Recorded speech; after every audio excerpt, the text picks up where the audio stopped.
The only way the world will know Jesus came from the Father is when his followers are one, for God is one.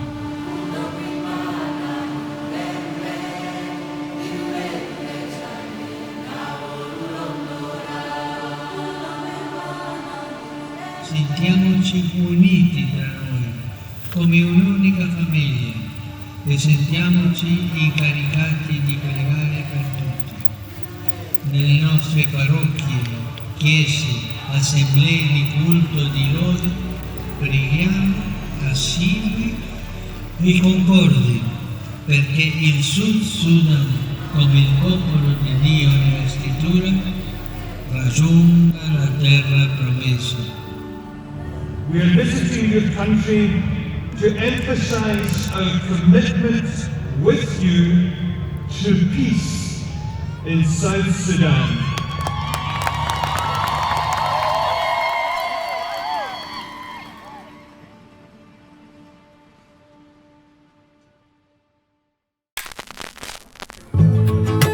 The Pope, the Archbishop of Canterbury and the Moderator of the Church of Scotland are on an historic three-day visit to South Sudan.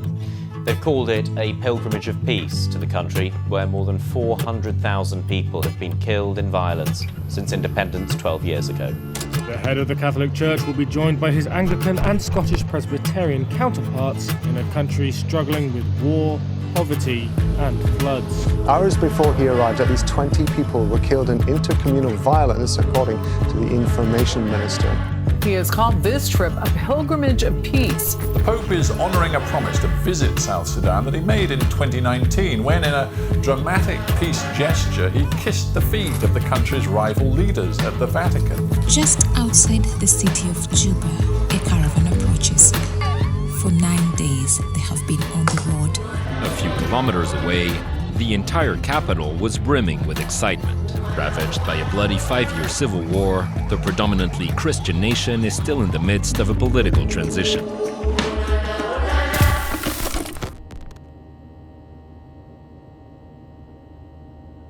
You have to take this back to the Vatican, because at the Vatican we had the leadership there.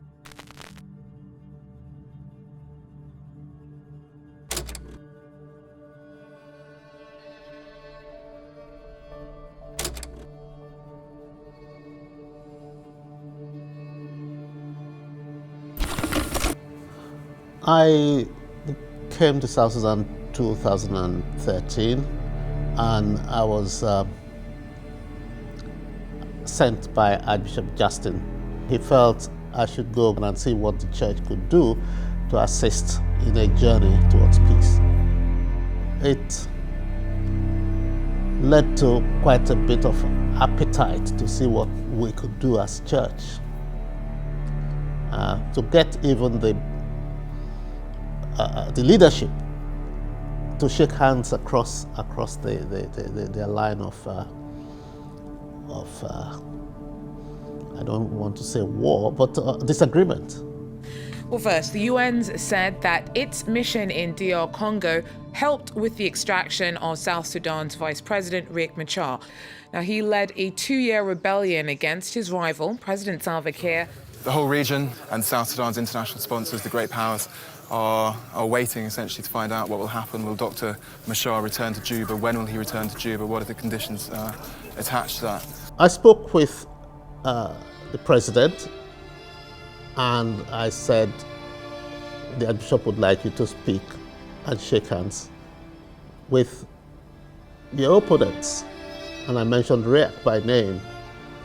And the president said, well, he's yours, he's one of your congregation, go talk to him. And we said we would go talk to him. I fled the country and was in South Africa, and we contacted the government of South Africa, sought permission to visit South Africa and have a conversation with Mr. Riek Machar. This week is a miracle. We have a gathering at the invitation of the Pope in the Vatican. We have the main political leaders from South Sudan with the main spiritual leaders gathering together. The political leaders have been at war for 6 years.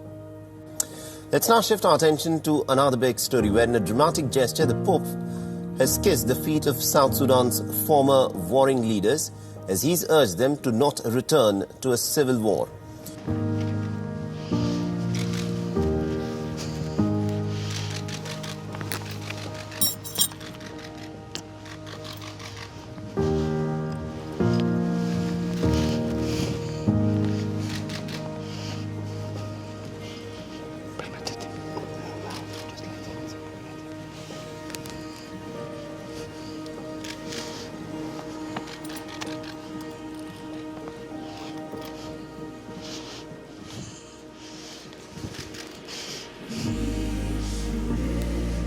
Oh, it's a memorable day.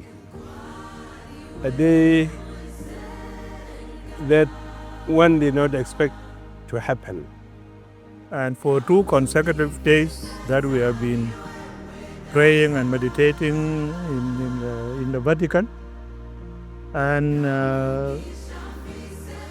the gaps are being narrowed between us and the opposition, especially with Riek Machar. This is a day for commitment to our people in South Sudan. That peace that we signed September 12th will hold, and they will live in peace, and they will look forward to development and prosperity in our newborn nation.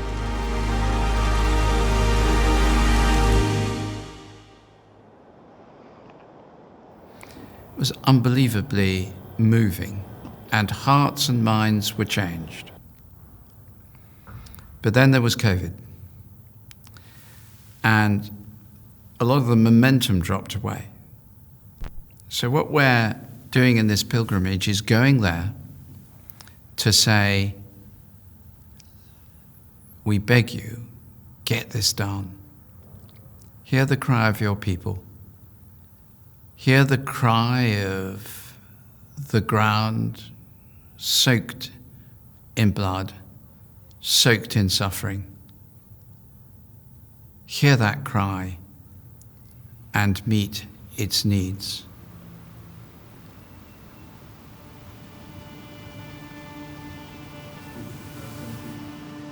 Indeed, the coming of the Pope, the Archbishop of Canterbury, and the Presbyterian Moderator actually is the cry of the people, because they have been longing who will come and talk in this situation, who will come and encourage the political leaders to look not into their own personal interests, but to look into the suffering of the citizens and bring peace to their citizens. That has been the cry, and the visit now has given hope to the local citizens.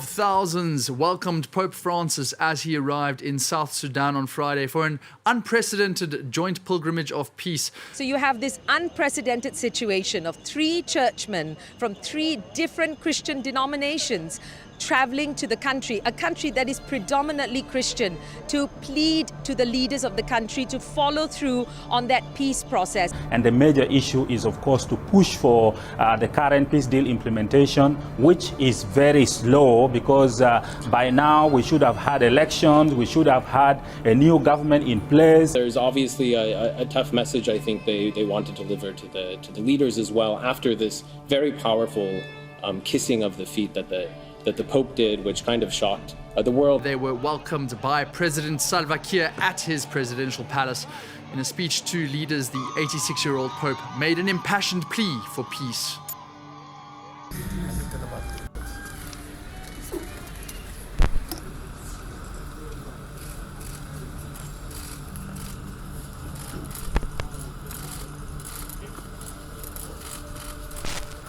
We thank God that the three religious leaders didn't vanish the truth. They were forthright in their statement of where they thought or where the world thinks that South Sudan has got to in their peace process. So they've left the people of South Sudan, the leadership, in no doubt that the world is not happy with the progress. Many South Sudanese hope the message to their politicians would not be a blunt one. At the garden in the presidential palace here in Juba, he said, now is the time to say no more of this, with no ifs and no buts. I've come with two brothers, said the Pope. Stretching out our hands, we present ourselves to you and to this people. They need fathers, not overlords. They need steady steps towards development, not constant collapses. A very clear message to the leaders, reminding them very clearly that the sons and daughters of South Sudan are asking for this, and they will be remembered for what they decide to do here today. The heroic and brave and courageous people of South Sudan who fought for so long for their freedom and won it are surely the people who have the courage to struggle for peace and reconciliation. It is within your reach. It is close to you. You can take it with the help of God.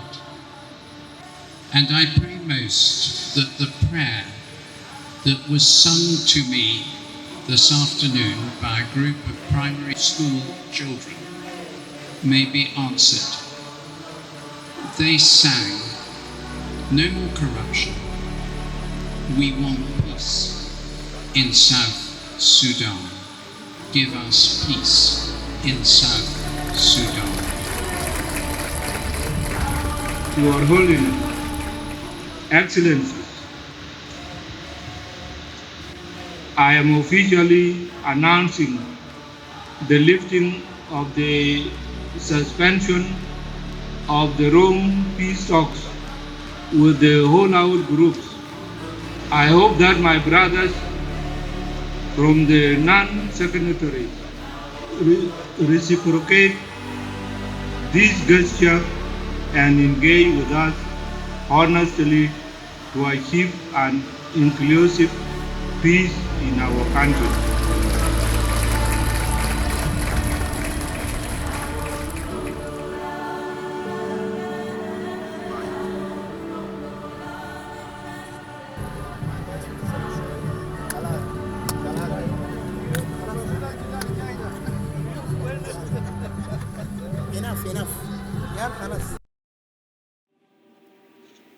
Jesus raised his eyes to heaven and said, Father, I pray not only for them, but also for those. The crowd that I saw yesterday could only be compared to the crowd I saw during independence.